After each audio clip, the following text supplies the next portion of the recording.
Sí, nos vamos con el rabino, ya nos vamos con la hora ganadora, pero permítame, Ana, saludar a Yisroel Dovid Weiss. Él es activista y portavoz del grupo Naturei Carta.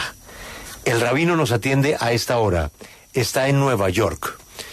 La primera pregunta para el rabino tiene que ver con Nueva York, con el New York Times. El New York Times, dicen sus historiadores en las columnas de opinión, que el señor Netanyahu está llevando al mundo a una guerra y que esto es una catástrofe. ¿Él qué piensa?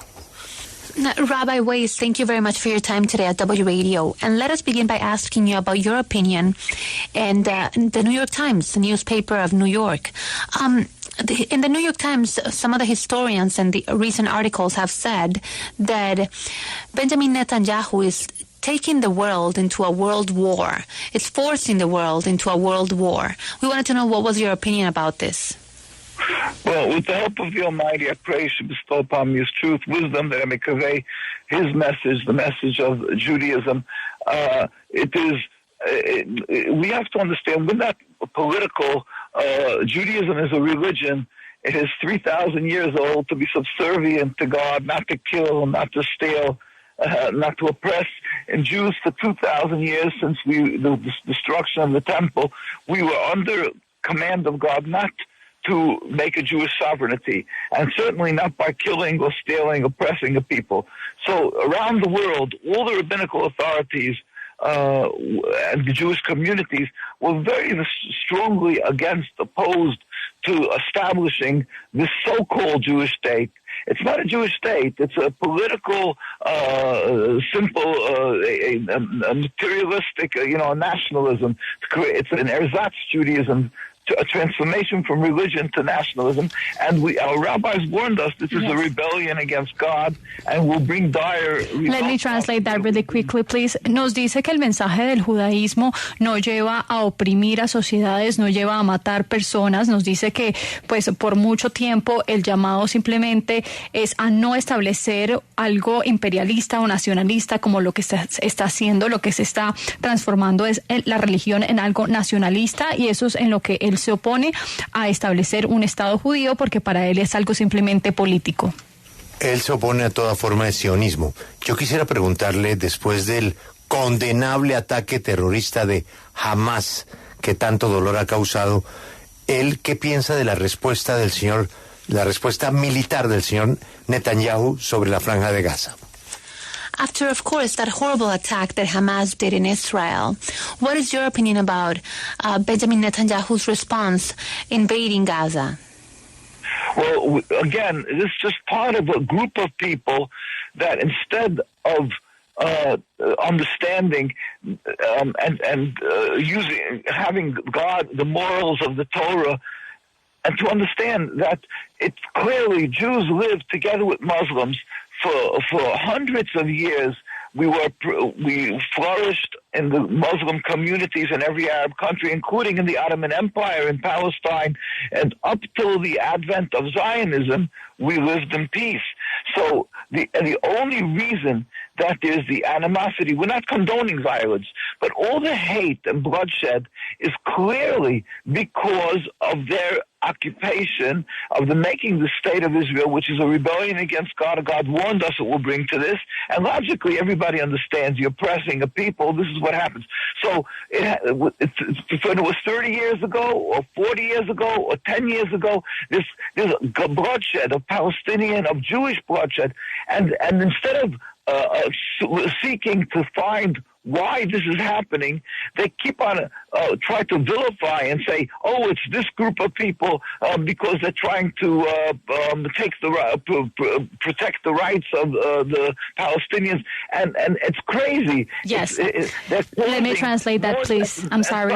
Bueno, Sure, let me translate that. Bueno, nos dice que de nuevo hay un grupo de personas que en vez de tener o entender las morales del Torá, nos dice que los judíos tradicionalmente vivían juntos a los musulmanes, ellos vivían en paz durante muchos años, y la única razón de la enemistad ahora mismo, del odio, del derramamiento de sangre, es la ocupación por parte de Israel, es la creación del Estado de Israel. Nos dice que la creación del Estado de Israel es una rebelión al dictamen de Dios, se está oprimiendo a las personas y cuando se oprime a las personas, este es el resultado.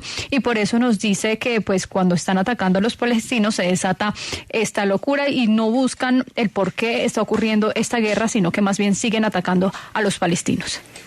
Sí, y teniendo en cuenta eso que él ha dicho, yo quiero saber para él o para el grupo al que él representa, ¿cuál sería la mejor forma de reorganizar el mapa actual de Israel para que tanto palestinos e israelíes puedan convivir? And based on this, what is your opinion in terms of reorganizing the map? How do you believe that the map could be reorganized so that, Palestinian and Israel could both be, satisfied or to an extent stop fighting? The world has to realize that we lived without any problem. Jews and Muslims, even though we have a distinctly different religion, we coexisted in the same houses, in the same courtyards, and it's only since this recent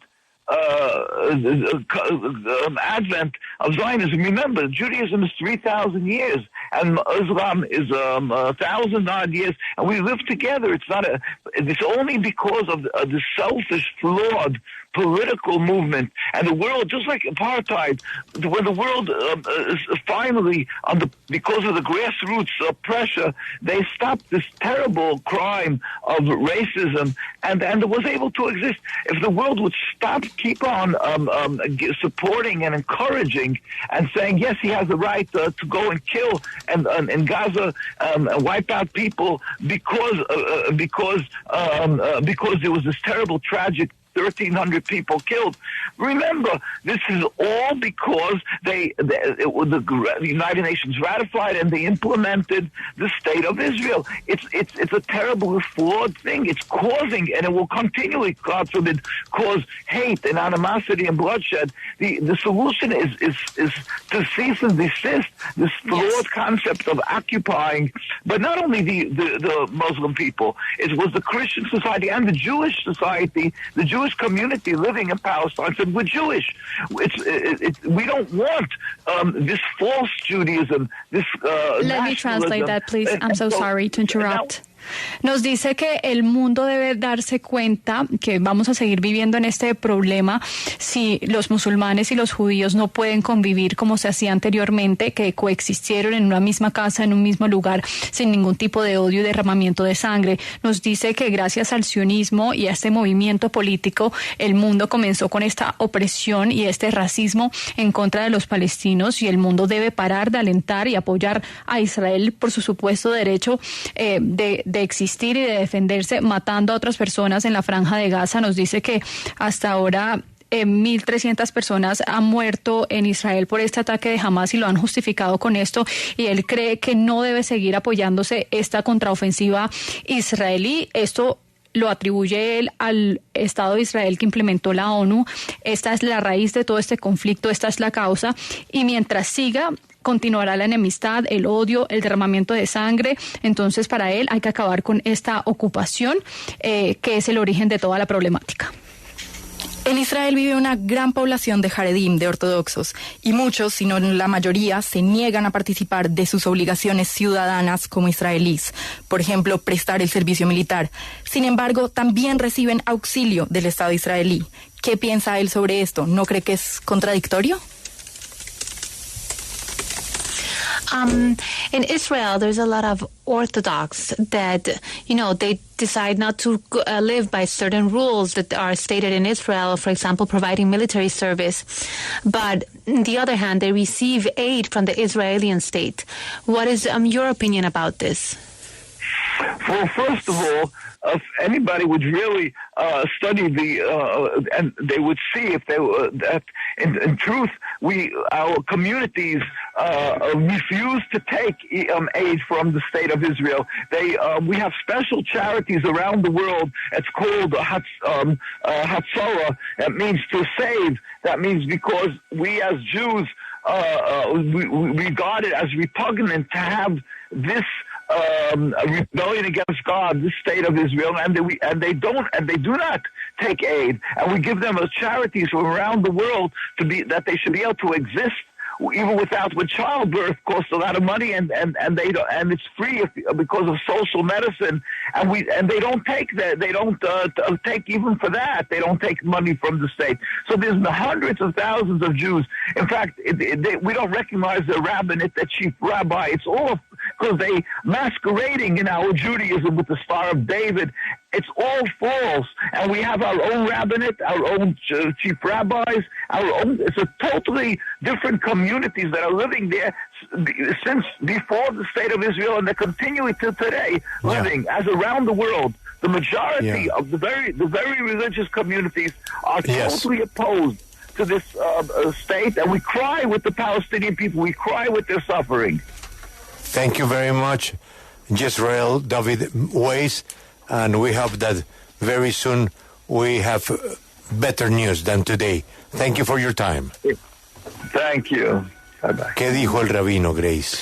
Pues nos dice que las personas que de verdad conocen este tema saben que ellos no reciben ningún dinero ni ayuda del Estado de Israel. Ellos viven de la caridad y de donaciones del mundo que los apoyan. Ellos son una comunidad distinta que está alrededor del mundo, y lo que hacen en Israel es enmascararse falsamente en el judaísmo y escudarse en él para hacer lo que están haciendo, pero ellos no viven ni toman dinero del Estado de Israel. No sé porque ellos lo que dicen es que hay que esperar la llegada del Mesías, ¿no? Sí. Pero, Esther, si no toman dinero o reciben dinero del Estado, ¿de qué viven? Pues la verdad, pues eso dice el Señor, que viven de la caridad, pero la verdad, en Israel mucha gente se opone a estos grupos de religiosos precisamente porque viven de los impuestos que pagan los israelíes. Ellos se dedican a estudiar Torah todo el día, a estudiar religiosamente, a rezar. Las mujeres usualmente son las que llevan la casa, pero pues ya hemos visto también cómo ha crecido esta población de ortodoxos y cómo pues la gente no está muy contenta. Y no hacen servicio militar, por ejemplo. No hacen servicio militar, no trabajan. O sea, ellos en Israel, el Estado los subvenciona. Sí. Les pagan. Sí. Esta es la W, otra mirada, la mirada ortodoxa. Ya regresamos.